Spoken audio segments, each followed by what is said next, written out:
조간 브리핑입니다. 조선일보는 석 달 만에 다시 하락한 중국의 소비자 물가 상승률을 분석 보도했습니다. 중국의 10월 소비자 물가 상승률은 작년 같은 기간보다 0.2% 하락했습니다.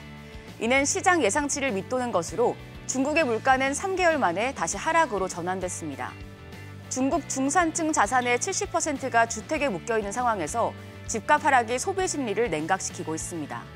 이런 가운데 중국 경제의 핵심 엔진인 수출도 마이너스 6.4로 6개월 연속 마이너스를 기록하는 등 소비 부진을 만회하지 못하고 있는 상황입니다. 디플레이션 우려가 커지자 중국 정부는 경기 부양 의지를 드러내고 있습니다. 지난달 24일 국가 재정 적자 규모를 종전 국내 총생산 대비 3.0에서 3.8%로 확대하고 올 4분기 중 1조 위안 약 180조 원 규모의 추경 국채를 추가로 발행하기로 했습니다. 국제통화기금 IMF는 중국 정부의 강한 의지를 반영해 지난 7일 중국의 올해 경쟁 성장률 전망치를 한 달 만에 5.0에서 5.4%로 높인 바 있습니다. 한국경제신문은 아마존이 의료 사업을 확대하기 위해 새로운 유료 회원제를 도입했다고 보도했습니다. 현지 시간 8일 월스트리트 저널에 따르면 아마존은 프라임 회원 대상으로 1차 진료 서비스 원 메디컬을 월 $9에 제공한다고 밝혔습니다.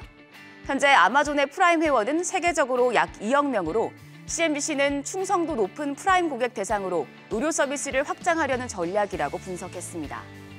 아마존은 지난해 7월 24시간 원격 상담과 온라인 진료 예약 등을 제공하는 원 메디컬을 인수했습니다. 일부 기업은 직원 복지 차원에서 이 서비스를 이용하고 있는데요.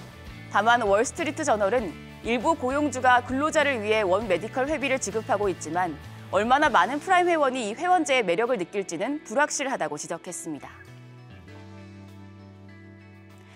중앙일보는 자영업자가 빌려간 대출이 1,000조를 넘고 연체율도 상승하며 빚폭탄 경고 등이 켜졌다고 보도했습니다.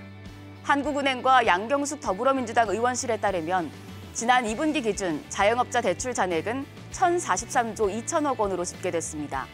직전 분기 대비 9조 5천억 원 늘어난 역대 최대 규모로 코로나19 여파로 자영업자에 대한 지원을 늘린 결과입니다. 부실 우려도 커지고 있습니다. 지난 2분기 자영업자 대출 연체율은 1.15%를 기록해 지난해 말보다 0.5%포인트 증가했습니다. 이에 정부는 소상공인과 자영업자를 위한 저리융자 자금 4조 원을 내년 예산에 반영하는 등 추가 금융 지원책을 내놓았습니다. 하지만 경쟁력이 떨어지는 사업자에 대한 이자 탕감 등의 정책이 자칫 좀비 사업자에게 인공호흡기를 다는 꼴이 되며 자영업 생태계를 왜곡시킬 수 있다는 우려가 나옵니다. 자영업자가 정부 지원에 기대에 연명하지 않도록 경쟁력 강화 방안과 함께 출구 전략을 마련해 줄 필요가 있다는 목소리가 힘을 얻고 있습니다. 조선일보는 재료비 상승을 이유로 꾸준히 제품값을 올리는 식품업계의 이익이 큰 폭으로 뛰었다고 보도했습니다. 올해 주요 식품 기업의 상반기 실적은 줄줄이 어닝 서프라이즈였습니다.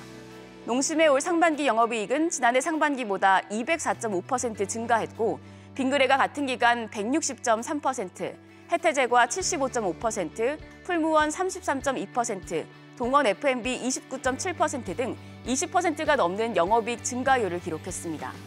이런 호실적 배경으로는 지난해부터 이어진 식품업계 가격 인상이 꼽힙니다. 올해 10월 드레싱 가격이 전년 동기 대비 24.1%나 뛰었고 파스타면이 17.3%, 당면 16.9%, 아이스크림 가격도 15.2% 올랐습니다. 재료비 상승을 이유로 꾸준히 제품값을 올리는 식품업계의 그리드플레이션이 먹거리 물가를 올려 서민들의 가계 부담을 키운다는 지적이 나옵니다.